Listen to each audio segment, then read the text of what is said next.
Got you. So now, following that junior year, what was your summer like? Now, I know you said your man told you get ready. You weren't ready for AAU the prior year. So now, are you playing AAU or? I'm playing AAU with Rudy King, Castle Athletics. Rudy King, Castle Athletics. It was like, cause like in my conference, A division wasn't really competitive like that. It was just right. I was the tallest kid in that league, and there was some other kid, I think. Right. Closest one was, rest in peace, Zahir Edwards was in Adlai Stevenson. He passed away. God but he was soul. Yeah. He was the other one that was he was closest to me. Like he was 6'6.5". Gotcha. Or something like that. And then I forgot what we were talking about. It was talking about getting ready for the summer. Oh yeah, when we played, I started playing for Rudy King, and like the competition at Castle, I started to see like how it's really gonna be, or who I would be actually playing against. Yeah. So it was like, and people still never heard of me at that time too. So it was exciting to try to get your name out there and stuff. Was there an adjustment period, a wake up call kind of phase when you got out there playing AAU and you see like other kids that are 6'6", 6'7", they're better, they're more athletic? Was it like a wake up call of any sorts? Not really. Not really. Not in AAU. I got my wake up call early in basketball, and then when I got to AAU, it wasn't like no shock or anything like that. It wasn't really a shock, apart from, let me see, that first year AAU. I'm trying to think of who we play against. But I was shocked to see it had so many big bodies. So yeah, they were like 6'10" guys everywhere. Yeah, I would say that. Okay. What was your season now? So now, what did that summer go like? Summer went a bunch of interest, I think, and I think I didn't get to go to the live period because of like I missed the practice, and then I was like sad about that for a little while. I missed the practice, and Rudy King had to give my spot up to a different guy who kind of needed it more. He was older at the time, so he needed to get seen, but I could have got it if I had went to practice. Gotcha. Was there any real particular reason why you missed practice? An important reason why you missed practice? No important reason. That was just a lesson that I had to learn. Like I overslept, and it was like real accountability right there. And I'm glad he didn't let up on it. You know. Yeah. So you basically didn't even really get to have such a loud July then. Yeah. Because that's when all the live period tournaments are going on. You basically have to sit that out. Yeah. Okay. So now you're going into your senior season. This is your final year of high school. What are your thoughts going into your senior season?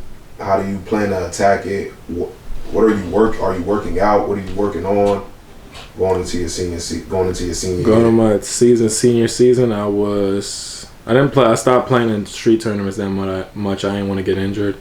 I started going to Planet Fitness on my own, doing like a lot of conditioning because my strength, I still wasn't that skilled, so my strength was running and stuff. So I would always try to stay in top shape, especially if I know I was playing somebody real elite. Like I got to show up or something like that. So that was, yeah. At that time too, there was another guy on my team who was 6'9", and we were like two of the tallest kids in that division in PSAL. Shoot, in the city, honestly. Yeah. Oh yeah, Justin, right? Yeah, Justin. Period. There was nobody that had a 6'9" combination in 2015. You had Jesse, and I think maybe they had another 6'10" or 6'9" somewhere, but he wasn't playing like that. And then that was it. Nobody else had no dual 6'9". Yeah. Justin was about almost my height, but he was like a little bit more skinnier. We still talk to this day though. He's cool as hell. So now, what was that year like? Now y'all a pretty big team. You're a senior now. You've got your experience under your belt. What was that senior year like? How far did y'all make it? What kind of noise did y'all make as a team? Yeah, I like that year. Because we was doing all right. Did okay. But the playoffs time was when I really felt like we played our best basketball. Which How far did y'all make it? we made it to the second game. Okay. That's as far as I've been when I was in high school. So I was like, yo, we doing something we could do. We went to automotive high school, but the funny thing is, a lot of these, some of these places that we go during preseason, we just end up playing them. I'm like, yo, what's going on? Yeah. Yeah, like the first, like I think the second year, 11th grade year, I think we did a scrimmage at Sewell Park and then played them the first game. In the playoffs? Yeah, and then the other year we played Automotive High School in Brooklyn.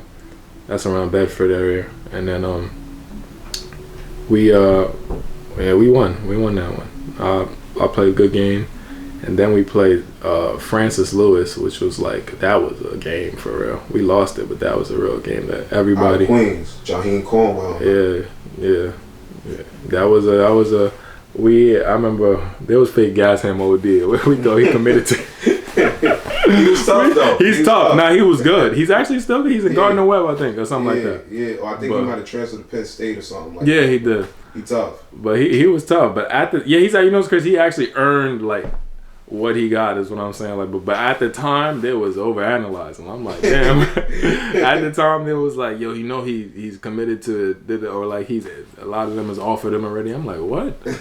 I'm like, damn. But like, we played him. We played a guy that matched up against me. He was like 6'7". Mm-hmm. And it was like a game for real. It was like I was catching putbacks that was far as hell. It was like.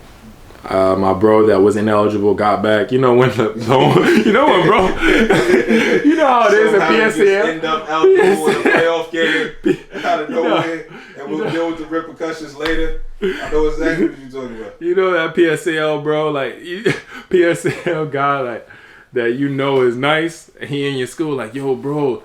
Like, you just, all year, you like, and then what happened? You like, yo, bro, what happened? He said, my grades, bro. Yeah. Like, my grades, like, they not, man, the teacher, he's like, I'm like, what happened? And then whatever, he was like, nah, he on my neck, whatever.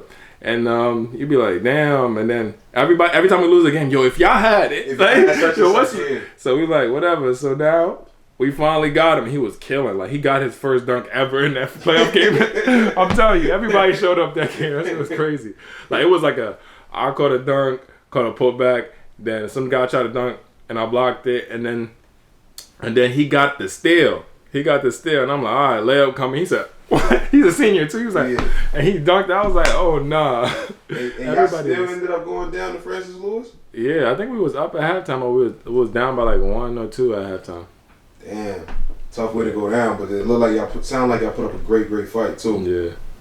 Yeah, there's some kids who have talent that like they're not on the radar, but they play so unorthodox. But it's like it could work if he went somewhere. Yeah, absolutely. I know what you're talking about. There's always a few of those. There was like standing around somewhere, but people don't know or they don't give him a chance. Oh, he smoked too much, or you know. But my bro was like, he really. When he would drive he was skinny, but when he drove to the basket, he wasn't on no like this.